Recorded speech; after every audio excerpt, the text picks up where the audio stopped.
औज़ुबिल्लाहिमिनश्शैतानिर्रजीम बिस्मिल्लाहिर्रहमानिर्रहीम। अस्सलामु अलैकुम रहमतुल्लाहि व बरकातुहू। अतिब्बा इकराम तो बहुत तालिबात, उम्मीद करती हूँ कि आप तमाम लोग खैर वाफ़े से हैं। अल्लाह ताला आप लोगों का हामी नासिर हो। अल्लाह ताला आप लोगों से खिदमत खल्क़ का काम ले। अल्लाह ताला आप लोगों के जहन की वसतों को वसी कर दे कि जो कुछ इल्म आपको पढ़ाया जाए, जो कुछ आप सीखें, वो न सिर्फ याद रहे बल्कि तशख़ीस और लोगों के इलाज मुआलजे में आपको आसानियाँ ही आसानियाँ हो जाए। मेरे पास एक मरीज़ कल आते हैं और वो फरमाते हैं कि जहाँ मैं हिकमत सीख रहा हूँ वो मेरा इलाज कभी भी ठीक नहीं कर सके। फ़लाँ हकीम गुजरावाला से हैं, उनसे मैंने इलाज लिया, बग़ैर तशख़ीस के उन्होंने मुझे दवा दे दी, हैं वो कानून मुफरिद अज़ा वाले। फ़लाँ हकीम साहब से मैंने इलाज लिया, उन्होंने मेरे नाखून देखे, मुझसे अलामात पूछी, मेरे हाथ की लकीरें देखी और मुझे इलाज बता दिया। इलाज भी गलत बताते रहे। मैं उन लोगों का नाम लेके अपने ख़िलाफ़ जंग नहीं करना चाहती, क्योंकि मेरा मकसद यहाँ लड़ना नहीं है। मैं यहाँ मौजूद हूँ सिर्फ़ और सिर्फ इसलिए कि पाकिस्तान ही नहीं बल्कि वो लोग जो कानून मुफरिद अज़ा की प्रैक्टिस कर रहे हैं, वो दुनिया के किसी भी हिस्से में बैठे हैं, वो मरीज़ की तशख़ीस करके जो उसकी तहरीक बताएं, वही तहरीक यहाँ पाकिस्तान में बैठकर मैं अपने मतलब पर, मुजफ्फरगढ़ में बैठ के कोई हकीम अपने मतलब पर, कोई सीखने वाला कहीं अपने घर में बैठ के उस मरीज़ की तशख़ीस वही करे। इस बहस में नहीं पढ़ते कि एक का इलाज 4 से करना है या एक का इलाज 2 से करना है। इस बहस में नहीं पढ़ते। इस बहस में पढ़ते हैं कि आप लोगों को तशख़ीस कैसी आएगी। अभी कुछ टाइम पहले एक भाई की बच्ची को बुखार हुआ और वो स्टेरॉइड देने की वजह से ड्रिप्स भी लगती रही मुसलसल डॉक्टरों की, और बच्ची को बिलरोबिन 2.5 से ज़्यादा बढ़ गया है, ALT लेवल बढ़ गया है, SGPOT बढ़ गया है, बच्ची के जिस्म में दर्द है, तकलीफ़ है। मैंने उनसे कहा नब्ज़ देखें बच्ची की, वो नब्ज़ से नाबल्द है, हकीम है। जब मैंने उनसे कहा आप वीडियो सुन रहे हैं बार बार, आपको समझ नहीं आ रही अभी तक? नहीं बाजी समझ तो आ रही है, लेकिन ये मुझसे याद नहीं होती। आप लोग मुझसे क्यों याद नहीं होती हैं? आप लोगों के पास अल्लाह ने दिमाग दिया, देखने को आंखें दी, सुनने को कान दिए।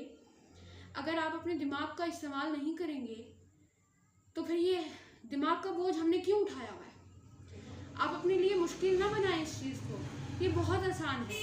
मेरे सिर पर सींग तो नहीं लगे हुए जो मुझे याद हो गई हैं। ये मुझसे पहले जो अतिबा इकराम थे, जो उस्ताद रहे, जो पढ़ाते रहे, वो दिमाग को अलग से लेकर आते हैं अपना। ऐसा नहीं है सामने इकराम। हमें बस इसको सही तरह इस्तेमाल करना होगा। हमने अपने अंदर से वहम को उतारना है कि ये चीज़ें हमें नहीं आ रही हैं।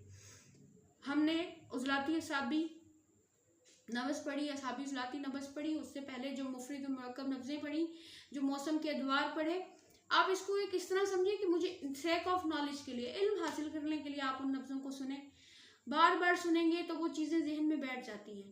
पहले आप सुनते हैं, फिर आप सुनाते हैं, यानी पहले आपको देखना और सुनना है, फिर आप उसे लिखना है और दोहराना है, और फिर आपने उसको याद होना है, और फिर जाके वो इम्प्लीमेंट होगा।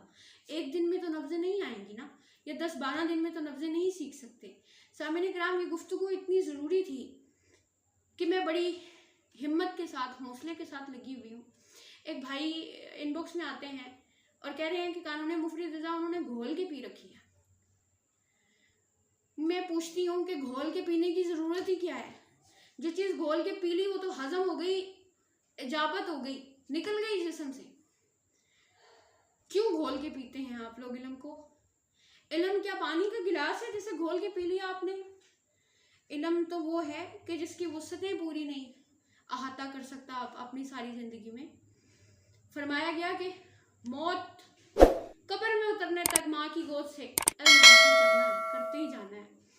क्यों अपने आप पर दरवाजे तहकीक के बंद कर लिए आप लोगों ने? ऐसा ना कीजिए खुदारा। वो मुझे कह रहे थे कि आप जो पढ़ा रही हैं वो गलत पढ़ा रही हैं।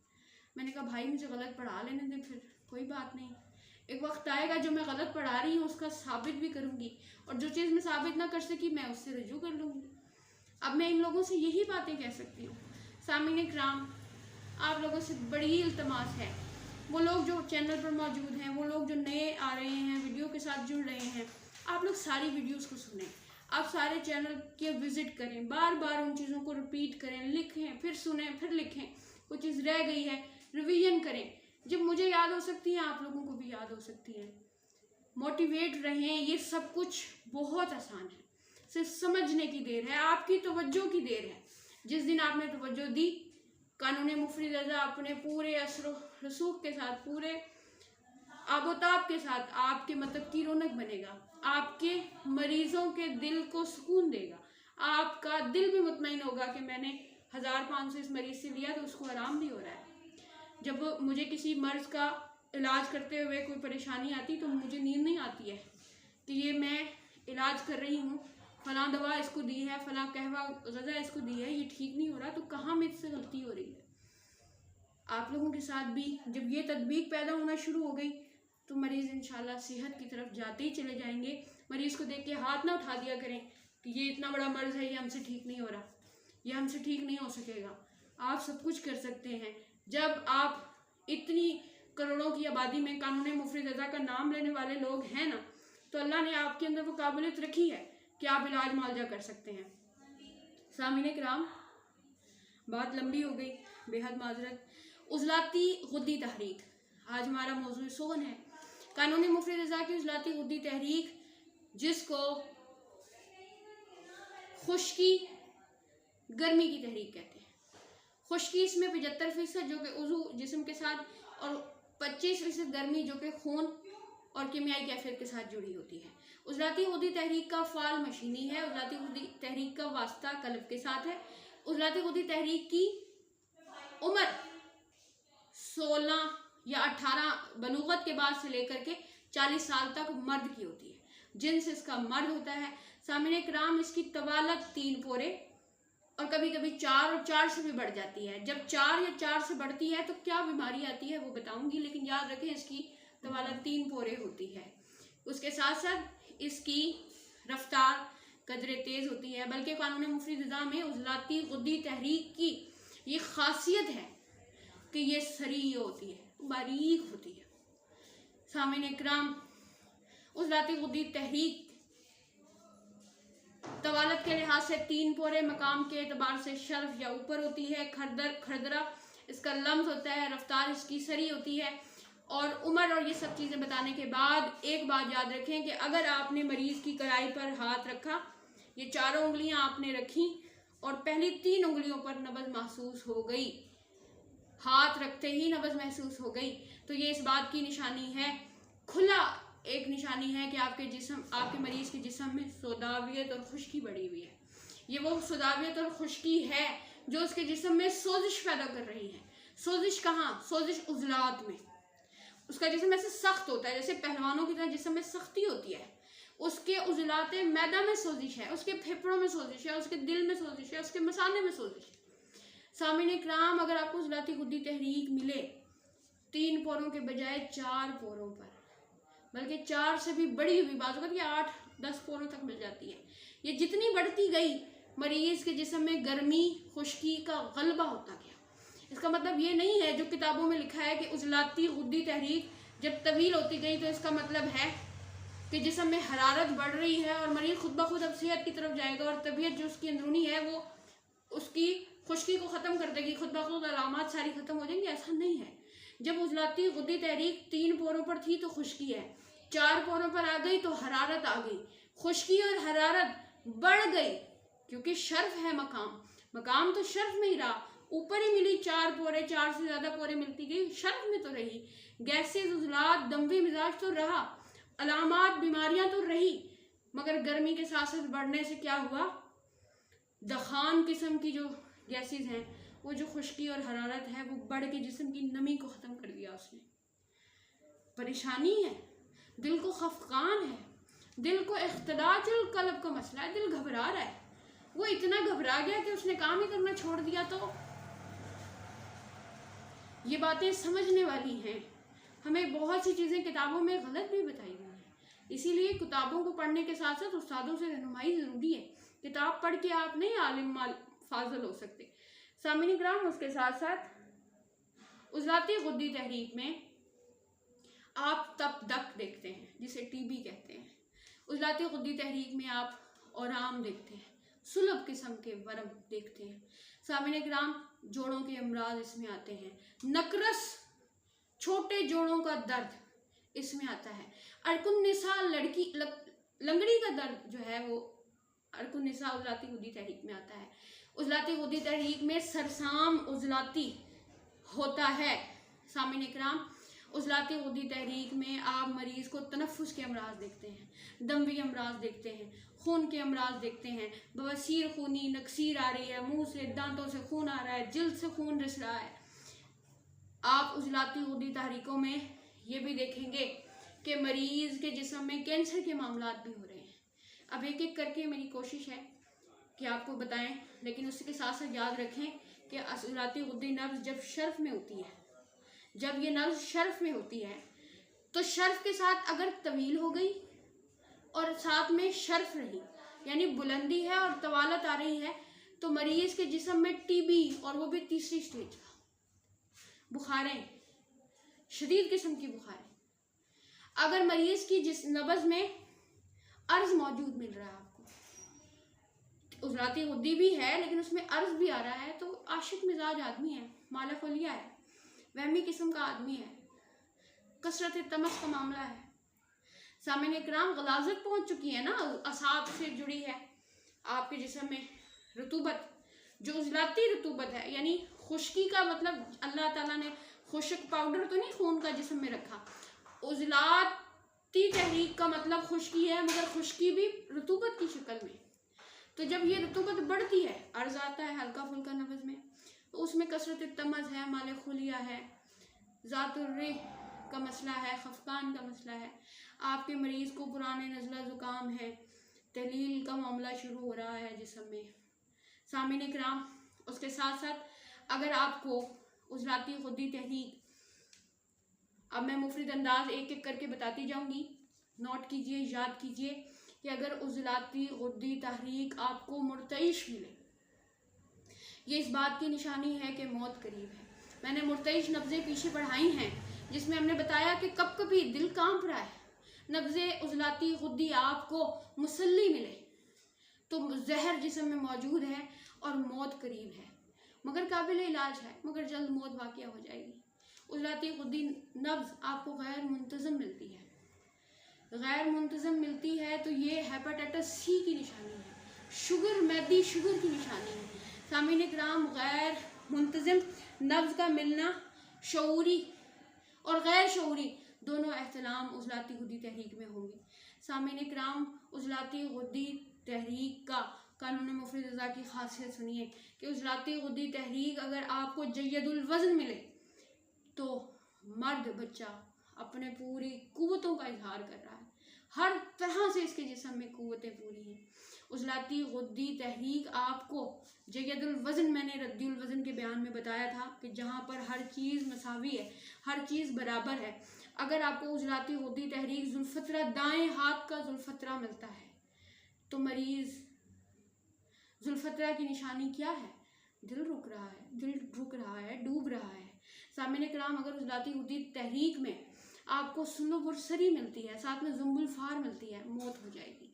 जुम्बुल फार नब्ज़ मिले उजलाती खुदी तहरीक में, जुम्बुल फार मोटी से बारीक, बारीक से मोटी, इसमें मामला क्या है कि मरीज़ जुम्बुल फार नब्ज़ में चलते चलते अगर रास्ता बीच में टूट गया यानी मुनक़ता हो गई नब्ज़, तो ये मरीज़ के लिए बड़ी बुरी खबर है, मरीज़ के लिए मौत सर पर मंडला रही है। उजलाती खुदी तहरीक में सुलब और सरी नब्ज़ में सफ़ीर कल्ब, दिल का सुकड़ना, इख्तिलाजुल कल्ब इस कदर ज़्यादा कि दिल घबरा गया है और घबरा के काम ही छोड़ गया है, सरसाम हो रहा है। सामिने किराम नब्ज़ आपको सुलब मिले, सरी मिले, मुतवातर मिले,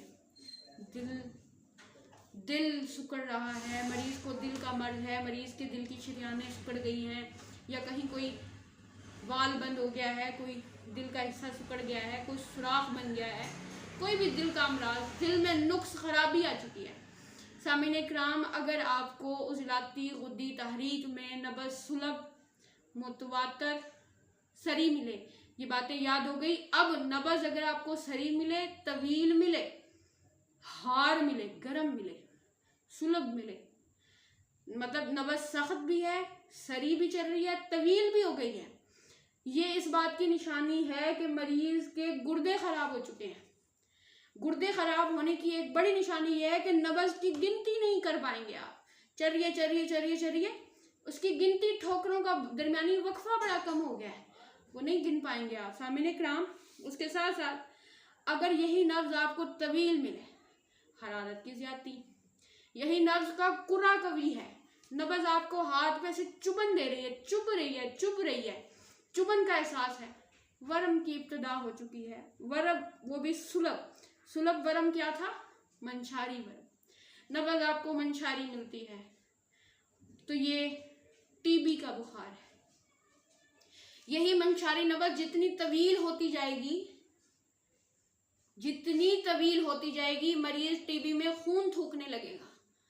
सामिने कराम, इसके साथ साथ अगर आपको उजलाती गुद्दी नब्ज शर्फ में मिलती है, शर्फ में नब्ज मिले, इसका मतलब ये हुआ कि गैसेस मौजूद हैं और उसके साथ साथ वो तवील और सरी भी है, यानी अज़म का मामला है। तो ये बात है कि मरीज को जो बीमारी है वो चोर डाकू किस्म का आदमी बन गया है। अगर वो अपना मकाम छोड़ गई है, किताबों में लिखा है कि जी अगर उजलाती गुद्दी नब्ज अपना मकाम छोड़ के नीचे आ रही है तो खुद अंदर की जो तबीयत है वो उस बीमारी को ज़ाहिल कर देगी। तो ऐसा नहीं होता। उजलाती गुद्दी नब्ज जब ऊपर है और वो ऊपर से मकाम नीचे चला गया, सरी रही, तवील रही, ये इस बात की निशानी है कि कुव्वतें ज़ईफ़ हो गई हैं। मर्ज पुराना है, कुव्वतें ज़ईफ़ होने की वजह से नीचे को बैठ गई हैं, नब्ज का शर्फ कम हो गया है, मगर वो सरी तो चल रही है, तेज चल रही है, बारीक चल रही है। सामिने कराम, इसके साथ साथ अगर आपको ये नब्ज ममतली मिले, उजलाती गुद्दी नब्ज ममतली, खून थूक रहा है, उजलाती गुद्दी नब्ज खाली है, खून जिस्म से रिस रहा है दांतों के जरिए, जल्दी अमराज के जरिए, उजलाती गुद्दी नब्ज आपको ममतली मिले, वर्म है जोड़ों में, नकरस जिसे छोटे जोड़ों का दर्द कहते हैं, जो कि उजलाती तहरीकों में होता है। सामिने क्रम, दिमागी कमजोरी, असाबी कमजोरी, इसके साथ साथ सामिने कराम, उजलाती गुद्दी तहरीक एक ऐसी तहरीक है जिसमें तहलील वाक़या हो रही है आसाब में। क्योंकि अभी बात तहलील तस्कीन की करनी ही नहीं है, तो सिर्फ यहाँ एक इशारा दे रही हूँ कि उजलाती गुद्दी तहरीक अगर नॉर्मल रहे तो बड़ी अच्छी, नॉर्मल ना रहे तो हर तरह का नफ्सियाती मसला इसके साथ है। मैंने आपको उजलाती तहरीकों में अच्छे और बुरे सारे पहलू बताए थे। आप इंतहाई अगलामबाजी, मजलूक हो जाते हैं, बुरे काम, जिनसी बेरारूबी की तरफ चले जाते हैं, और चोरी चकारी, डाकू, खूंखार किस्म की तबीयत, लड़ाई झगड़ालू। तो सामने कराम, उजलाती गुद्दी तहरीक का नॉर्मल रहना, जय्यदुल वज़न रहना सेहत है। अगर ये किसी भी मर्द में शिद्दत में इख्तियार करेगा तो उसकी तबाही है, उसके दिल का मसला, उसको नुकसान ही नुकसान है। उजलाती गुद्दी तहरीक के साथ एक पॉइंट है, वो यहाँ याद रखिएगा कि हमारे पास उजलाती गुद्दी तहरीक के साथ साथ कुछ इज़्दिवाजी ताल्लुकात जुड़े हैं, इज़्दिवाजी मसाइल जुड़े हैं, जैसे कि मजलूब होता है पेशेंट, या फिर उसको ज़कावत हिस्स का कोई बीमारी आ रही है, हर वक्त मनी मजी खराज हो रही है। तो सामने कराम, बाज़ लोगों को इंतशार आता है, प्री मैच्योर एजैकुलेशन भी इसी में हो जाती है, लेकिन जब इंतशार आता है तो जड़ की जगह पर अगर दर्द हो तो ये उजलाती, अगर पेशाब की नाली में तकलीफ़ हो, जलन हो तो ये गुद्दी, और अगर कैप की जगह पर दर्द है उज़्व ख़ास की तो वहाँ पर ये आसाबी या आछी की मर्ज होता है। ये पॉइंट्स हैं जिन्हें याद रखते जाइए, क्योंकि ज़िंदगी का कोई भी इम्कान नहीं है हमारे पास। अल्लाह ताला इतनी मोहलत ज़रूर दे कि आप लोगों को इल्म नाफ़े, आप लोगों को वो सारा इल्म मैं बांट सकूँ जो मेरे पास है। अल्लाह ताला आप लोगों को इजाज़त दीजिएगा। अस्सलामु अलैकुम रहमतुल्लाहि व बरकातुहू।